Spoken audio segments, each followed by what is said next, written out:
ఓం వసుదేవసుతం దేవం కంసచాణూరమర్దనం దేవకీ పరమానందం కృష్ణం వందే జగద్గురుం. ఓం శ్రీ రాధాకృష్ణాభ్యాం నమ. కృష్ణం వందే జగద్గురుం, అర్జునం వందే జగదేకవీరం. ఇప్పుడు శని వక్రించినటువంటి సమయం జూలై నెల 26, 27వ తేదీల్లో 2026 సంవత్సరంలో శని మరి మీన రాశిలో మనకి వక్రించడం అనేటటువంటిది జరిగింది. ఇది ఎప్పటి వరకు ఉంటుంది ఈ శని వక్రించి అంటే మనకి డిసెంబర్ 10, 11, 2026 సంవత్సరం వరకు ఉంటుంది. మళ్ళీ శని సవ్య దిశలోకి డిసెంబర్ 10, 11వ తేదీల్లోకి వస్తాడు. రఫ్గా కనుక మనం చూసుకున్నట్లయితే 4.5 నెలల సమయం ఈ సైకిల్ అనేటటువంటిది కొనసాగుతూ ఉంటుంది. దీన్ని ఎక్కడికి మళ్ళీ సవ్య దశలోకి వస్తుందంటే మళ్ళీ డీప్ వాటర్స్ అయినటువంటి మీనరాశిలోకే మనకి ఈ వక్రించడం జరుగుతుంది. స్పెసిఫిక్గా మనకి ట్రాన్సిట్ ఎక్కడికంటే త్రూ రేవతి నక్షత్రం, ఉత్తరాభాద్ర నక్షత్రం నుంచి మనకి ట్రాన్సిట్ అనేటటువంటిది జరుగుతుంది. మరి దీని వలన మనకి కొన్ని రాశుల వారికి మేలు జరుగుతూ ఉంటుంది, కొన్ని రాశుల వారికి మధ్యస్థంగా ఉంటుంది, అలాగే కొన్ని రాశుల వారికి మరి యాడ్వర్స్ రిజల్ట్స్, బ్యాడ్ రిజల్ట్స్ ఇస్తూ ఉంటుంది. కాబట్టి దీనికి మనం ఏం చేయాలండి అని అంటే మనకి ఆగస్ట్ నెలలో మనం 12వ తేదీన మనకి ఒకటి జరుగుతుందండి. ఆగస్టు 12న మనకి టోటల్ సోలార్ ఎక్లిప్స్ అంటే సంపూర్ణ సూర్యగ్రహణం ఏర్పడబోతోంది. అసలు మనం ఆగస్టు 12న 2026 సంవత్సరంలో ఒక వెరీ రేర్గా జరిగేటటువంటి 6 గ్రహాల అలైన్మెంట్ అనేటటువంటిది, 6 ప్లానెట్ అలైన్మెంట్ అనేటటువంటిది జరుగుతుంది. ఏమిటి ఆ గ్రహాలు అంటే బుధుడు, కుజుడు, గురుడు, శని. ఈ గ్రహాలు 4 అయితే యురానస్ అండ్ నెప్ట్యూన్ అంటే రాహుకేతువులు దగ్గర దగ్గరగా ఉంటాయి. వీటి పోలికలు ఇవన్నీ కూడా they will stretch across the predawn sky. మొత్తం అంతా కూడా ఒకే ఆర్చ్ లాగా వస్తుందన్నమాట. సో దీన్ని మనందరం కూడా నేకెడ్ అయితే చూడొచ్చు మనం ఖగోళంలో, ఆకాశంలో. బెస్ట్ టైం ఏంటంటే ఆగస్టు 12వ తేదీన దగ్గరగా 1 గంట నుంచి గంటన్నర పాటు మనకి ఎవరి ఊర్లో వాళ్ళకి లోకల్ సన్ రైజ్ లొకేషన్ ఏదైతే ఉందో ఆ లోకల్ సన్ రైజ్ టైంలో దానికంటే ముందు గంటన్నర ముందు మనకి ఈ 6 ప్లానెట్ల అలైన్మెంట్ కనబడుతూ ఉంటుంది. అలాగే ఈ యొక్క మనకి ఈ ఆకాశంలో ఈ స్ట్రెచ్ అయినటువంటి ఈ ఆర్క్ ఏమవుతుందంటే morning eastern and north eastern హారిజన్లో ఇది ఏర్పడుతుంది. అలాగే ఈ యొక్క ప్లానెట్ విజిబిలిటీ అనేటటువంటిది అంటే అందరూ చూడొచ్చు అండి దీన్ని అంటే బుధుడు, గురుడు, శని, కుజుడు ఇవి చాలా బ్రైట్గా కనబడతాయి. అండ్ మామూలు కళ్ళతో ఏ విధమైనటువంటి ఎక్విప్మెంట్, ఏ పరికరాలు అవసరం లేకుండా క్లియర్ స్కైస్, ఆకాశాలు కనుక కరెక్ట్గా ఉన్నట్లయితే దాంట్లో మనం చూడొచ్చు. అలాగే ఎయిడెడ్ ఐ ప్లానెట్స్ ఏదో ఒకటి మనం సహాయం తీసుకొని చూడాలి. యురానస్ని, నెప్ట్యూన్ని మనం ఏం చేస్తామంటే ఫెయింట్గా ఉంటాయి కొంచెం అవి, అందువలన బైనాకులర్స్ కానీ అంటే అంత కళావంతంగా ఉండవు అనమాట. బైనాకులర్స్ కానీ లేదా బ్యాక్ యార్డ్ టెలిస్కోప్ని మనం పెట్టుకొని మనం వాటిని స్పాట్ చేయొచ్చు అనమాట.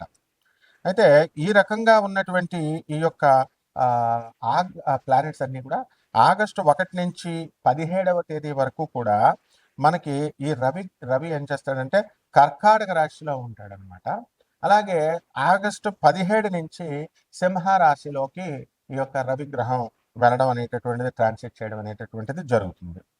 దాని వలన మనకి మేజర్ ఇంపాక్ట్స్ ఏముంటాయండి ఈ శని వక్రించడం వలన అంటే 7.5 జరుగుతుంది కదా ఏలినాటి శని కొన్ని ప్లానెట్స్కి.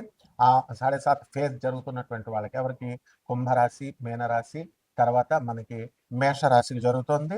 సో వాళ్ళ యొక్క కార్మిక్ ఏవైతే ఉన్నాయో రివరెన్స్, అవన్నీ కూడా కార్మిక్ ఎఫెక్ట్స్ అన్నిటిని కూడా మనము ఇంటెన్సిఫై చేస్తుంది. ఆ తర్వాత మనకి రెస్పాన్సిబిలిటీస్ అని కూడా మనకి బాధ్యతల్ని పెంచుతుంది. కార్మిక రివ్యూస్ని, తర్వాత వీటి యొక్క బాధ్యతల్ని కుంభరాశి వారికి, మీనరాశి వారికి, తర్వాత మేషరాశి వారికి జరుగుతుంది. తర్వాత డయాఫేజ్ అనేటటువంటిది జరుగుతుంది. అదేమిటంటే సింహరాశిలో అండ్ ధనుస్సు రాశి వాళ్ళకి వీళ్ళ యొక్క ఎవరికైతే జరుగుతుందో వాళ్ళందరూ కూడా శనీస్ వాళ్ళ దశలు జరుగుతున్నాయో, సో ఈ యొక్క స్క్రూటినీ జరుగుతుంది, శని స్క్రూటినీ. దానివల్ల ఎక్స్ట్రా కాషన్ ఫైనాన్సెస్లో కానీ, ధన విషయాల్లో, తర్వాత వర్క్ ప్లేస్ చోట స్ట్రెస్, ఇలాంటి విషయాల మీద ఎఫెక్ట్ అనేటటువంటిది పడుతుంది వీటి వల్ల. అలాగే బెనిఫిట్ అయ్యేటటువంటి రాశులు ఏమైనా ఉన్నాయి అంటే మనకి మేషరాశి, వృషభ రాశి, సింహరాశి, తులారాశి, మేనరాశి వారికి అందరికీ కూడా బ్రహ్మాండమైనటువంటి లాభాలు జరుగుతాయి. అలాగే మనకి ప్లానెటరీ ట్రాన్సిట్స్ జరుగుతున్నాయి. అది ఎవరికైతే దీనివల్ల గజకేసరి, గజలక్ష్మి యోగాలు, అలాగే బుధాదిత్య యోగాలు, ఇలాంటి యోగాలు ఎవరికైతే ఉన్నాయో వాళ్ళందరికీ కూడా ఈ యొక్క అన్లాక్ చేసి మొత్తము పాజిటివ్ షిఫ్ట్స్ వచ్చేలాగా వీళ్ళకి చేయడం జరుగుతుంది. ఈ రాశి వాళ్ళందరికీ కూడా ఎవరికైతే బుధాదిత్య యోగాలు, గజకేసరి యోగాలు వచ్చినాయో ఇంకా ఎక్కువ పెంచడం అనేటటువంటిది జరుగుతుంది. కాబట్టి మనము ఈ శని, ఏలినాటి శని అని అనగానే మొత్తం అందరూ కూడా భయపడతా ఉంటారు. అలాగే శని వక్రించినప్పుడు భయపడతా ఉంటారు. కానీ కొన్ని రాశుల వారికి ఏలినాటి శని సమయాల్లో కూడా మనకి ఈ యొక్క శని వక్రించిన సమయాల్లో కూడా మనకి మంచి జరుగుతూ ఉంటుంది. ఇప్పుడు ఈ యొక్క మైనస్ ఇంటూ మైనస్ ప్లస్ అవుతుంది ఫార్ములా. అందువలన ఎవరికైతే ఈ యొక్క శని మనకి బాగుండలేదో అటువంటి వాళ్ళకి శని వక్రించినప్పుడు, క్రూర గ్రహాలకి ఆ వక్రించినప్పుడు శుభ ఫలితాలు ఇస్తాయి. మైనస్ ఇంటూ మైనస్, అసలే శని ఏలినాటి శని జరుగుతుంది అనుకోండి, ఆ ఏలినాటి శని సమయంలో మళ్ళీ ఈ యొక్క వక్రించడం, మైనస్ ఇంటూ మైనస్ ఏమవుతుంది, ప్లస్ అవుతుంది. అందువలనే మనకి కొన్ని రాశుల వారికి కొన్ని సందర్భాలలో మనకి ఏలినాటి శని కాదు, అర్ధాష్టమ శని. మనకి ఈ యొక్క వృశ్చిక రాశి వారికి అర్ధాష్టమ శని జరుగుతుంది. అలాగే సింహరాశి వారికి అష్టమ శని జరుగుతుంది. సో ఈ రాశుల వారికి అందరికీ కూడా మనకి minus into minus formula apply అయ్యి కొంచెం శుభాలు జరుగుతాయి. కాబట్టి ఇవన్నీ కూడా గోచార రీత్యా మనం చెబుతున్నాము. కోటాను కోట్ల మంది కామన్ ప్లాట్ఫామ్ మీద మీ వ్యక్తిగత జాతకాలలో మీకు ఎవరికైతే ఈ సాఫ్ట్వేర్ ఉద్యోగాలు చేస్తున్నటువంటి వాళ్ళకి ఉద్యోగాలు పోయినాయో లే ఆఫ్ల వల్ల, అటువంటి వాళ్ళకందరికీ మళ్ళీ ఉద్యోగాలు తిరిగి వస్తాయా రావా, వివాహాలు అవుతాయా అవవా, చాలా సంవత్సరాల నుంచి ఫైనాన్సెస్, ఇన్వెస్ట్మెంట్స్ మనం పెట్టుబడి పెట్టి ఉంచాము, అప్పులు ఇచ్చి ఉన్నాము, ఆ అప్పులన్నీ కూడా వస్తాయా రావా, ఇవన్నీ కూడా వ్యక్తిగత జాతకాలను బట్టే చెప్పాలి. కాబట్టి ఇటువంటి వాళ్ళందరూ కూడా కావలసినటువంటి వాళ్ళు మరి అందరూ కూడా మనకి కాంటాక్ట్ చేయొచ్చు. దాని ద్వారా మనం వాళ్ళందరికీ కూడా చెప్పడం జరుగుతుంది. కొన్ని వాళ్ళకి కావాల్సినటువంటి రెమెడీస్ అన్ని కూడా మనం చెప్పడం జరుగుతుంది. కర్కాటక రాశి, ఈ రాశి వారికి అందరికీ కూడా పనులన్నీ కూడా కొంచెం లేటుగా అవడం ఇలాంటివి జరుగుతాయి. ఇక్కడ కర్కాటక రాశి వారికి శని వక్రించడం వల్ల కొంచెము మధ్యస్థమైనటువంటి ఫలితాలు వీళ్ళకి రావడానికి ఎక్కువ అవకాశాలు ఉన్నాయి. కాబట్టి ఈ రాశి వారి అందరూ కూడా అష్టమంలో ఉన్నటువంటి రాహు మనశ్శాంతి లేకపోవడము, అనవసరమైనటువంటి టెన్షన్స్, లేనిపోని గొడవలు మీ మీద రావడము, తర్వాత వితండవాదాలు మీరు చేయకపోయినప్పటికీ కూడా వాళ్ళు చేసి మీ మీద తోసేయడము, ఆరోపణలు ఇలాంటివి జరుగుతాయి.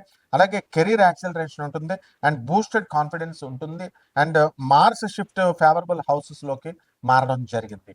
ఈ యొక్క కుజావుడు మనకి ఆగస్టు 2, 2026 సంవత్సరం నుంచి ఈ కర్కాటక రాశి వారికి అందరికీ కూడా మిథునంలో ఉన్నాడు. కాబట్టి దాని నుంచి మనకి ఈ యొక్క ఫలితాలు అనేటటువంటివి శుభప్రదమైనటువంటి ఫలితాలు రావడానికి అవకాశాలు ఉన్నాయి. ఎవరైతే కర్రల వ్యాపారం చేస్తున్నారో, అలాగే ఇతరత్ర బిజినెస్లు చేస్తున్నారో, బిల్డర్స్, వీళ్ళంతా కూడా వాళ్ళు సక్సెస్ఫుల్ అవడానికి అవకాశాలు ఉన్నాయి. అలాగే విద్యార్థుల చదువులో కొంచెం రాణింపు అనేటటువంటిది రావడం జరుగుతుంది. హాస్టల్లో ఉన్నటువంటి పిల్లలు తెల్లవారుజామున నిద్ర లేకపోవడం, ఇలాంటి చిన్న సమస్యలు, ఎగ్జామినేషన్, స్కాలర్షిప్స్ విషయాల్లో కొంచెం ఇలాంటివన్నీ కూడా అడ్డంకులు రావడం అనేటటువంటివి జరుగుతాయి. అవన్నీ కూడా స్లోగా అధిగమిస్తారు.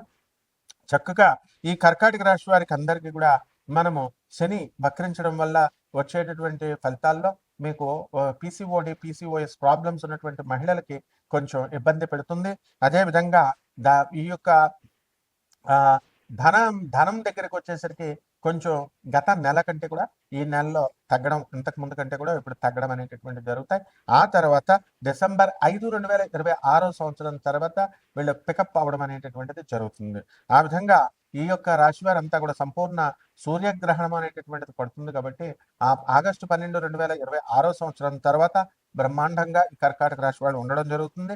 అదేవిధంగా ఈ యొక్క రవి, గురు, బుధ గ్రహాల ప్రభావం అనేటటువంటిది దీనివల్ల గవర్నమెంట్ నుంచి మీకు సహకారాలు రావడము, ధర్మంలో ఉండి చేయడము, అలాగే కమ్యూనికేషన్ స్కిల్స్ పెరగడము, అలాగే మీరు ఒకటి చెప్తే అవతల వాళ్ళకి మిస్‌కమ్యూనికేట్ అవ్వడము, ఇలాంటివన్నీ కూడా జరగడానికి అవకాశాలున్నాయి కాబట్టి, ఎట్టి పరిస్థితుల్లో మిమ్మల్ని ఇబ్బంది పెట్టేటటువంటి మనుషులతో మీరు ఎట్టి పరిస్థితుల్లో ఫ్రెండ్‌షిప్ చేయొద్దు. ప్రభుత్వ ఉద్యోగాలు చేస్తున్నటువంటి వాళ్ళకందరికీ కూడా టీఏలు, డీఏలు, అరియర్స్‌లు అన్నీ వచ్చేయడం జరుగుతాయి. మరి ఇటువంటి ఉద్యోగాల్లో ఉన్నటువంటి వాళ్ళు ఇతరులని నుంచి వచ్చేటటువంటి ఈ యొక్క ఆరోపణలు, సమస్యల నుంచి దాటుకోవడం కోసం తక్కువ స్నేహాలు అనేటటువంటివి మీరు చెయ్యాలి. అదేవిధంగా ఈ రాశి వారికి అందరికీ కూడా ఎక్స్‌ట్రాగా వీళ్ళు కొంచెం ఈ యొక్క కాషన్స్ తీసుకోవాలి.